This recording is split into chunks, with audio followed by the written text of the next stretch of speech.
और चलिए बात करेंगे बड़ी खबर की। इजराइल का ईरान पर सबसे बड़ा हमला। इजरायली वायुसेना ने कई शहरों पर बरसाए बम। इस्फहान और शिराज में 170 से ज्यादा बमों से हमला किया गया है। सरकार और सेना के ठिकानों पर अटैक। तेहरान में IRGC के ठिकाने को इजराइल ने उड़ाया। बड़ी खबर आपको बता रहे, इजराइल का ईरान पर सबसे बड़ा हमला। बड़ी खबर आपको बता रहे, जहां इजरायली वायुसेना ने कई शहरों पर बम बरसाए हैं। इस्फहान और शिराज में 170 से ज्यादा बमों से हमला हुआ है। तो ये बड़ी खबर आपको बता रहे हैं, सरकार और सेना के ठिकानों पर हमला लगातार जारी है। तेहरान में IRGC के ठिकानों को निशाना बनाया गया है।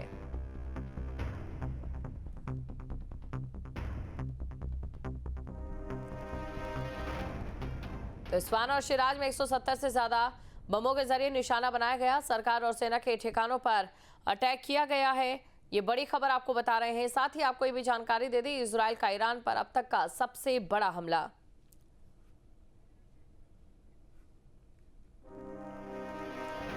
ईरान के इस्फहान शहर में इजराइल का हमला। ईरानी बैरक पर इजरायली वायुसेना का अटैक।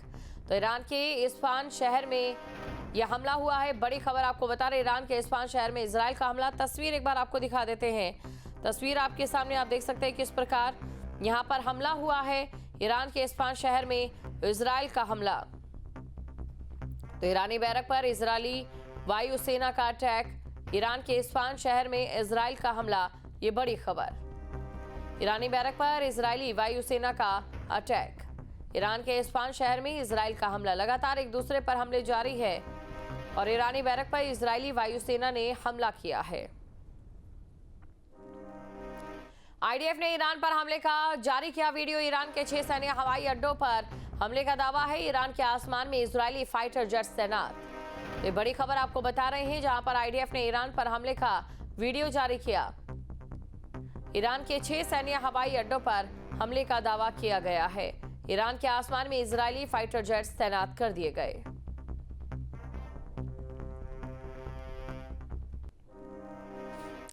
ईरान ने अमेरिका का ड्रोन अटैक नाकाम कर दिया है। जाम और खुर्रम शहर में 2 MQ-9 रीपर ड्रोन को मार गिराया।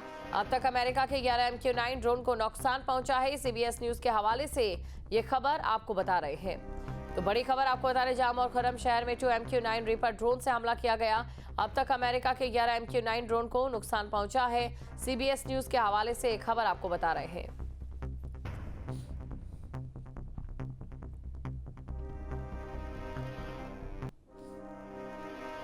संसद के बजट सत्र के दूसरे फेज के दौरान राज्यसभा में विदेश मंत्री S जयशंकर ने ईरान और अमेरिका इजराइल के बीच छिड़े युद्ध और इसके प्रभावों को लेकर जवाब दिए। विदेश मंत्री S जयशंकर ने कहा कि पश्चिमी एशिया में तनाव कम करने के लिए बातचीत और डिप्लोमेसी को आगे बढ़ाया जाना चाहिए। विदेश मंत्री जब जवाब दे रहे थे तब विपक्षी सदस्यों ने नारेबाजी करते हुए सदन से वॉकआउट किया।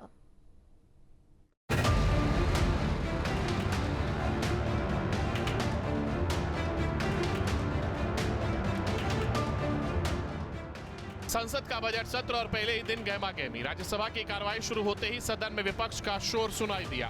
मुद्दा था पश्चिम एशिया में जारी तनाव, जिस पर सरकार जवाब देने खड़ी हुई, लेकिन विपक्ष के तेवर ढीले नहीं पड़े। विदेश मंत्री S जयशंकर ने राज्यसभा में भारत का पक्ष मजबूती से रखा। उन्होंने बताया कि ईरान, अमेरिका और इजराइल के बीच छिड़े जंग पर प्रधानमंत्री नरेंद्र मोदी खुद करीब से नजर रख रहे हैं।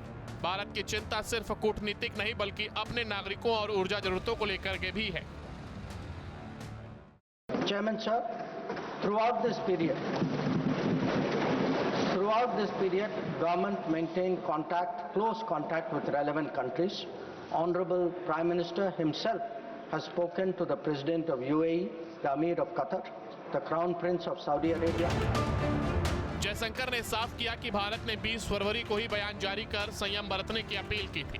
मिडिल ईस्ट के राष्ट्राध्यक्षों से PM मोदी की बात हो रही है। कतर, कुवैत और बहरीन जैसे देशों में भारतीय दूतावास पूरी तरह एक्टिव है। हालांकि जंग ने सप्लाई चेन पर असर डाला है, लेकिन सरकार ने ऊर्जा संकट को लेकर भी तैयारी कर ली है।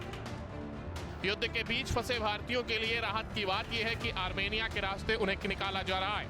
तेहरान में भारतीय दूतावास 24 घंटे काम कर रहा है और 3 मार्च को ही हेल्पलाइन नंबर जारी कर दिए गए थे। जयशंकर ने सदन को बताया कि भारत ने एक ईरानी जहाज को भी शरण दी है और नागरिकों की सुरक्षा हमारी प्राथमिकता है। The House will also be interested in the issue of an Iranian vessel that is currently docked in Kochi. The Iranian side had requested permission on 28 February for 3 ships in the region to dock at our ports. This was accorded on 1 March. IRIS Lavan actually docked on 4th March in Kochi. The crew is currently in Indian naval facilities.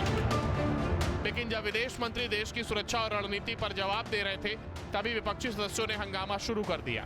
नारेबाजी के बीच विपक्ष ने सदन से walkout कर दिया। विपक्ष की मांग कुछ और थी, जबकि सरकार का जोर मौजूदा वैश्विक संकट पर भारत की तैयारियों को बताने पर रहा। साफ है कि मिडिल ईस्ट की आग की आंच भारत तक न पहुंचे, इसके लिए डिप्लोमेसी का चक्र तो चल रहा है, लेकिन घरेलू राजनीति में इस मुद्दे पर भी टकराव कम नहीं। Team news state. आपके मोबाइल पर तुरंत आएगी ब्रेकिंग न्यूज। स्क्रीन पर सबसे पहले दिखेगी बड़ी खबर। देश दुनिया की हर खबर एक जगह। अब आपके मोबाइल पर तुरंत फटाफट इंस्टॉल कीजिए न्यूज नेशन ऐप और रखिए खुद को अपडेट।